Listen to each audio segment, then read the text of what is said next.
Good morning friends. தென்னிந்தியாவில் நம்ம நிறைய கோவிலுக்கு போயிருக்கோம். ஆனால் அந்த கோவில்களிலிருந்து முற்றிலும் மாறுபட்ட ஒரு வித்தியாசமான கோவிலில் தான் இப்போ நம்ம இருக்கோம். இது எந்த கோவில், இந்த கோவில் எங்கே இருக்குது, இந்த கோவிலோட சிறப்புகள் என்ன, இது எல்லாத்தையும் டீட்டெயிலாக இந்த பதிவில் பார்க்கலாம். வாங்க நாம் போய் வீடியோக்குள்ளே போகலாம்.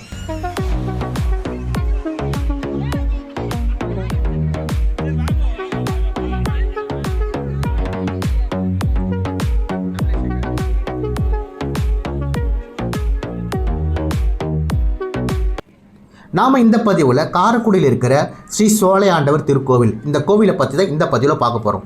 முதல்ல இந்த கோவில் எங்கே இருக்குதுன்னு பார்க்கலாம். சிவகங்கை மாவட்டம் காரைக்குடிக்கு பக்கத்தில் இருக்கிற பாலத்தூர் என்ற கிராமத்தில் உள்ள கோத்தாரி என்ற இடத்துல தான் இந்த கோவில் இருக்குது. இந்த கோவிலுக்கு எப்படி போகலான்னா, சிவகங்கை மாவட்டத்தில் இருக்கிற அறந்தாங்கி காரைக்குடி சாலையில் இருக்கிற பள்ளத்தூர் என்ற கிராமத்திலிருந்து ஒரு 2 கிலோமீட்டர் டிஸ்டன்ஸில் கோத்தாரி என்ற இடம் இருக்குது. இங்கே தான் இந்த ஐயனார் கோவில் இருக்குது. பள்ளத்தூர் வில்லேஜிலிருந்து ஆட்டோ ஃபெசிலிட்டி இருக்குது, ஃப்ரீக்வெண்ட்டாக பஸ் ஃபெசிலிட்டி இருக்குது. நாம் இந்த கோவிலுக்கு போன போது ரொம்ப கூட்டமாக இருந்ததால் காரை கொஞ்சம் தூரத்தில் பார்க் பண்ணிவிட்டு கோவிலுக்கு நடந்து தான் போனோம்.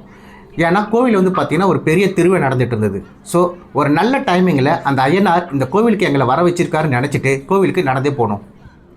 இந்த கோவிலோட மூலவர் ஸ்ரீ சோலை ஆண்டவர். இவருக்கு சோலை வளர்த்த ஐயனார்னு இன்னொரு பேரும் இருக்குது. இந்த கோவிலில் வருஷம் சித்திரை மாதம் நடைபெறும் திருவிழா ரொம்பவே பிரசித்தி பெற்றது. இந்த சித்திரை பௌர்ணமி 10 நாட்கள் கொண்டாடப்படும் திருவிழா இந்த கோவிலில் நடக்கிற முக்கியமான ஒரு திருவிழா.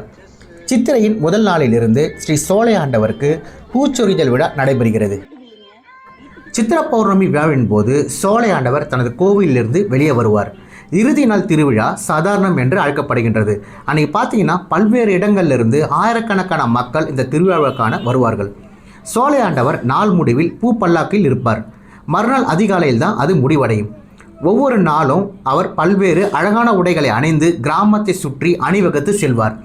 விழாவின் இறுதி நாளன்று காலையில் சோலை ஆண்டவர் கோவிலுக்கு திரும்புவார். இந்த கோவிலில் டாய்லெட் ஃபெசிலிட்டி இருக்குது, பாத்ரூம் ஃபெசிலிட்டி இருக்குது. அது மட்டும் இல்லாமல் ஒரு பெரிய கார் பார்க்கிங்கும் இருக்குது. இதில் என்ன ஒரு விஷயம்னா, அந்த பார்க்கிங் பார்த்திங்கன்னா அவங்க எந்த சார்ஜுமே பண்ணுறதில்ல. இந்த கோவில் முழுக்க செட்டிநாடு ஸ்டைலில் தான் இந்த கோவிலை அமைச்சிருக்காங்க. சுமார் 1000 ஆண்டுகளுக்கு மேல் பழமையான இந்த கோவிலோட மூலவர் ஸ்ரீ சோலை ஆண்டவர் தன்னோட வலது கையில் சாட்டையோட அருள் புரிகின்றார். இந்த கோவில் இருக்கிற மண்குதிரையை பற்றி நீங்கள் எப்போதாவது கேள்விப்பட்டிருக்கீங்களா? நான் ஏதோ ஒரு சினிமாவில் பார்த்த ஞாபகம், ஆனால் சரியாக தெரியல. இந்த கோவிலில் தான் முதலாக மண்குதிரையை வரிசையாக இருக்கிறத பார்க்க முடிஞ்சுது. இந்த மண்குதிரைகளின் வரிசைகளால் விசித்திரமாகவும் துடிப்பாகவும் இருக்கும் இந்த ஐயனார் கோவில் மற்ற தென்னிந்திய கோவில்களிலிருந்து முற்றிலும் மாறுபட்டது. ஐயனாரோட பக்தர்கள் கோவிலில் நடக்கிற திருவிழாவின் போது இந்த மண்குதிரைகளை தானமாக தருவாங்களாம். இன்னும் சில பேர் களிமண்ணால் செய்த யானையே காணிக்கையாக தருவாங்களாம். கபிலேஷ் இந்த கோவிலை பார்த்திங்கன்னா குதிரை கோவில் தான் சொல்லுவான். இந்த கோவிலில் இருக்கிற முக்கியமான ஒரு வழிபடும் முறை என்னன்னா, இந்த சோலை ஆண்டவர் கோவிலில் ஆண்கள், வயதான பெண்கள் மற்றும் சிறிய குழந்தைகள் மட்டுமே மூலவரான சோலை ஆண்டவரை தரிசிக்க உள்ளே அனுமதிக்கப்படுகிறார்கள். இளைய பெண்கள் கோவிலுக்குள் அனுமதிக்கப்படுகிறார்கள். ஆனால் அவர்கள் மூலவரை நேரடியாக பார்க்க அனுமதி இல்லை. மாறாக மூலவரை ஒரு கண்ணாடி மூலம் பார்க்க அனுமதிக்கப்படுகின்றது. இந்த வழிபடும் முறையை நான் இந்த கோவிலில் தான் முதல் முறையாக பார்க்குறேன். இந்த வழிபடும் முறையை எல்லோரும் ஃபாலோ பண்ணுறாங்க. அது ரொம்பவே நல்லா இருக்குது பார்க்குறதுக்கு. கோவிலை சுற்றி வரத்துக்கும் ஒரு சடன் ஸ்டேஜ் வரைக்கும் தான் அந்த பெண்களுக்கு அனுமதி கொடுத்துருக்காங்க. மூலவர் முழுசாக சுற்றி வலம் வர முடியாது. ஒரு குறிப்பிட்ட இடத்துக்கு மட்டும்தான் பெண்களுக்கு அனுமதி உண்டு. இந்த சோலை ஆண்டவரின் வாகனம் குதிரை என்பதால் கோவிலின் முன் ஒரு கம்பீரமான வெள்ளை குதிரை காணப்படுகின்றது. சோலை ஆண்டவரின் வழிபாடு கிராமத்தில் நீதி நிலைநாட்டப்படும் என்று நம்பப்படுகிறது. அவரை வணங்குவது அனைத்து வகையான ஆபத்துகளிலிருந்தும் தெய்வீக பாதுகாப்பை வழங்கும் என்று மக்கள் நம்புகின்றனர். இந்த சோலை ஆண்டவரை மிகவும் சக்தி வாய்ந்த கடவுளாக தான் இந்த ஊர் மக்கள் பார்க்கின்றனர். இந்த கோவிலில் பெயர் சூட்டுதல், குழந்தைகளுக்கு தலைமுடி மற்றும் காது குத்துதல் உள்ளிட்ட பல்வேறு காரணங்களுக்காக உலகம் முழுவதிலுமிருந்து பக்தர்கள் இந்த கோவிலுக்கு வருகின்றனர். இந்த சோலை ஆண்டவருக்கு நன்றி செலுத்தும் விதமாக தங்கள் குழந்தைகளுக்கு சோலையப்பன், சோலையம்மா, சோலை போன்ற பெயரை சூட்டுகின்றனர். பொதுவாகவே ஐயனாரை தென் தமிழகத்திலையும் இலங்கை, மலேசியா மற்றும் சிங்கப்பூர் ஆகிய நாடுகளில் முக்கிய தெய்வமாக வழிபடுறாங்க. ஐயனாரை மழையை உண்டாக்கும் கடவுளாகவும் மக்கள் நம்புகின்றனர். இந்த ஐயனார் சாமி கிராமத்தை சுற்றி வலம் வருவதாகவும் கிராமத்தை தீய சக்திகள் நுழைவதிலிருந்து பாதுகாப்பதாகவும் ஊர் மக்கள் நம்புகின்றனர். இந்த சோலை ஆண்டவருக்கு கோசோலைகள் என்று அழைக்கப்படும் கால்நடை கொட்டகை இருக்குது. இங்கு கால்நடைகள் சுத்தமான முறையில் நன்றாக பராமரிக்கப்பட்டு வருகின்றது.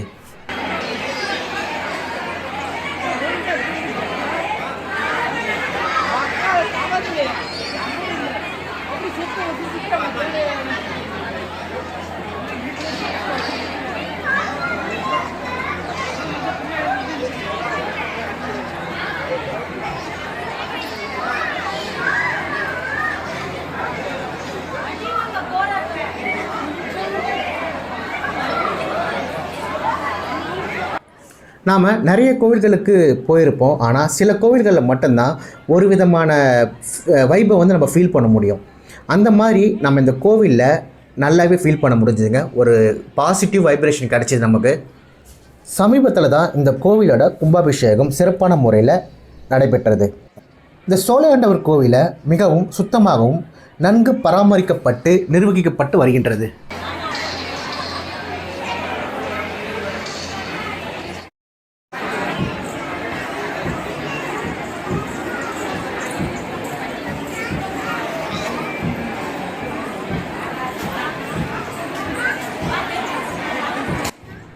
ஐயப்ப சுவாமி இந்த ஐயனார் கடவுளமிருந்து உருவானவர் என்று ஒரு கோட்பாடு நம்புகிறது.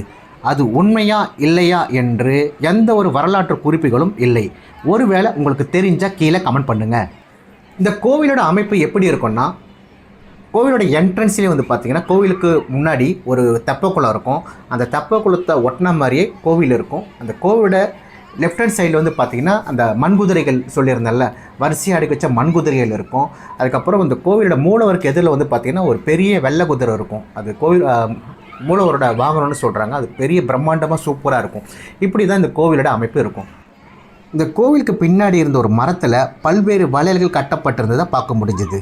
இது பெண்கள் சோலை ஆண்டவரை வேண்டிக் கொண்டு இதை செய்கின்றனர். இந்த ஐயனாரோட முதன்மை நண்பர் தான் கருப்பசாமி கடவுள்னு நிறைய பேர் சொல்கிறாங்க.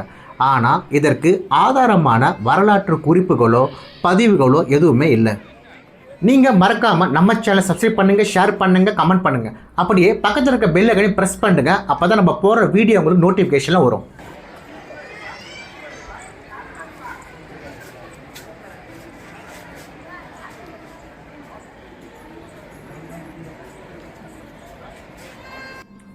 இப்போ நீங்கள் பார்த்துட்டு இருக்கிறது தான் மூலவருக்கு எதிராக உள்ள வெள்ளை குதிரை.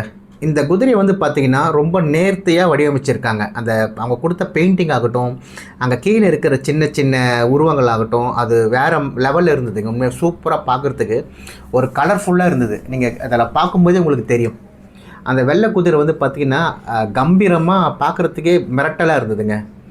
இந்த இந்த இடத்துல தான் வந்து பார்த்திங்கன்னா அவங்க நிறைய வேண்டுதல்லாம் அவங்க நிறைவேற்றுவாங்களாம். இந்த வெள்ளை குதிரை முன்னாடி தான் நிறைய வேண்டுதல், அவங்க வேண்டுதல் நிறைவேறுச்சுன்னா அந்த என்ன வேண்டுதல் பண்ணாங்களோ அதை வந்து அந்த குதிரைக்கு முன்னாடி தான் நிறைவேற்றுவாங்களாம். இந்த கோவிலை வந்து பார்த்திங்கன்னா அவங்க சூப்பராக மெயின்டைன் பண்ணியிருந்தாங்க. அந்த மெயின்டெனன்ஸே பார்த்திங்கன்னா ரொம்ப நீட்டாகவும் க்ளீனாகவும் அந்த கோவிலை மெயின்டைன் பண்ணியிருந்தாங்க. அதுக்கு உதாரணம் என்னென்னா, இப்போ நீங்கள் பார்த்துட்டு இருக்கிறது பார்த்திங்கன்னா இந்த கோவிலோட குளம், இந்த கோவிலோட தெப்ப குளம் தான் இது. இந்த குளத்தை வந்து பார்த்திங்கன்னா அவங்க வேறு லெவலில் மெயின்டைன் பண்ணியிருந்தாங்க. அது எப்படின்னா, இந்த குளத்தில் வந்து பார்த்திங்கன்னா குளிக்கிறதுக்கு அலோவ் பண்ணுறாங்க. ஆனால் சோப்போ ஷாம்போ எதுவுமே யூஸ் பண்ணக்கூடாது. அப்படி யூஸ் பண்ண இந்த குளத்தோட வந்து நிறைய குளம் வந்து தண்ணி கெட்டு போய்டுன்றதால அவங்க மெயினாக இந்த குளத்தில் குளிக்கலாம், ஆனால் சோப்பு ஷாம்பு எதுவுமே யூஸ் பண்ணக்கூடாதுன்னு சொல்லி போர்டு போட்டிருக்காங்க. இது உண்மையாகவே என்னை ரொம்பவே கவர்ந்துச்சுங்க இந்த விஷயம் வந்து பார்த்திங்கன்னா. ஏன்னா நிறைய பேர் அதை மிஸ்யூஸ் பண்ணுறாங்க. அதை சோப்பு போட்டு அந்த குளத்தையை வந்து ரொம்ப இது பண்ணுறாங்க. இந்த கோவிலில் அந்த மாதிரி எதுவுமே இல்லாமல் நல்லா நீட்டாக மெயின்டைன் பண்ணுறாங்க. அதுவும் இல்லாமல் இந்த கோவிலில் வந்து பார்த்திங்கன்னா மீன்லாம் ரொம்ப பெரிய பெரிய மீன் இருந்ததுங்க. அந்த மீனுக்கு வந்து நம்ம ஃபீட் பண்ணலாம். பொறி எதனா வாங்கிட்டு, அங்கேயே பொரியெலாம் விற்கும், நம்ம பொறி வாங்கிட்டு அந்த மீனுக்கு ஃபீட் பண்ணலாம். அது அப்படியே மொத்தமாக வந்துடும். நம்ம ஃபீட் பண்ணும்போது பார்த்திங்கன்னா அந்த மீன்லாம் பார்த்தோன்னா மொத்தமே வந்துடும். அது பார்க்குறதுக்கே சூப்பராக இருந்ததுங்க. நீங்கள் போனால் கட்டாயமாக அதை ட்ரை பண்ணுங்கள். ரொம்ப அமைதியான பசுமையான ஒரு இடத்துல ரம்மியமாக அமைஞ்சிருக்கு இந்த கோவில். இந்த கோவிலில் திருவிழா நடைபெறும் போதெல்லாம் அந்த மண்குதிரைக்கெல்லாம் என்ன பண்ணுவாங்களாம், வண்ணம் தீட்டி செம்ம அழகாக வச்சுருப்பாங்களாம். இந்த மண்குதிரையை எப்படி செய்வாங்கன்னா, மணல், வைக்கோல் மற்றும் நெல்லுமி இதோட களிமண்ணை சேர்த்து இந்த குதிரைகளை செய்வாங்க.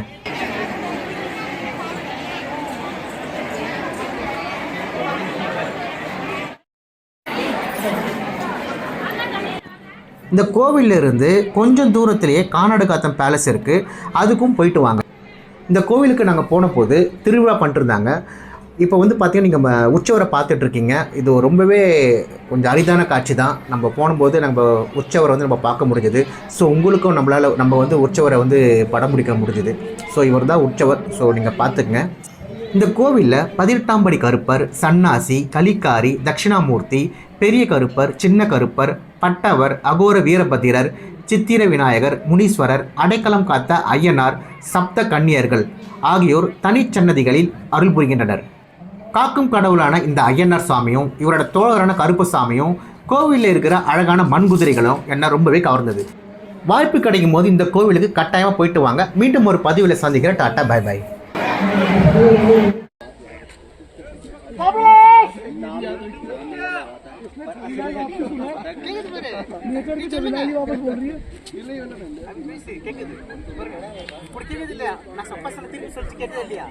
நல்லா